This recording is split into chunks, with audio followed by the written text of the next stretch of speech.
Le véritable objectif de la Fédération de Russie n'est pas de conquérir un territoire précis, ni d'atteindre Kiev.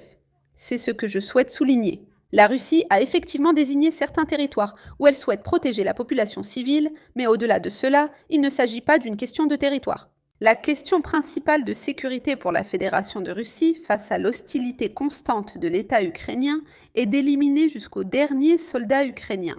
Et malheureusement, cela n'est pas possible dans une guerre courte. C'est-à-dire qu'il ne reste plus qu'à continuer d'avancer et à continuer d'éliminer le potentiel militaire de l'Ukraine, petit à petit, qui, devient de plus en plus faible, en grande partie et en plus grande quantité parce que les hommes sont beaucoup moins expérimentés, il n'y a pas autant de bataillons vraiment formés, vraiment motivés. C'est-à-dire pour l'Ukraine, les choses vont vraiment de mal en pis, mais quand on parle aujourd'hui de jusqu'au dernier Ukrainien, c'est déjà un principe suivi par la Fédération de Russie. Oui, évidemment, il y aura des attaques. Oui, évidemment, il y aura des jours ici sans électricité. Nous verrons jusqu'où nous devrons aller, ou ne pas aller pour essayer de résoudre cette situation, d'une manière ou d'une autre.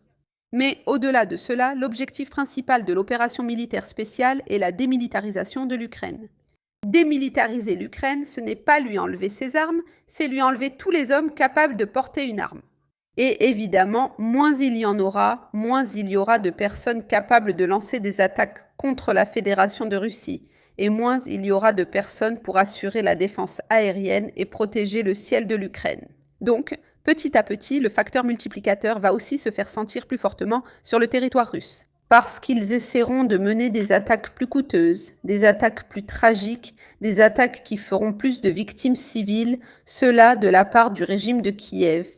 Mais indépendamment de cela, la fin passe nécessairement par l'élimination d'autant de soldats ukrainiens que nécessaire, afin que l'Ukraine ne puisse plus protéger son propre territoire grâce à ses soldats. Et c'est quelque chose que la Russie est en train de réussir, je pense, dans une mesure très très importante.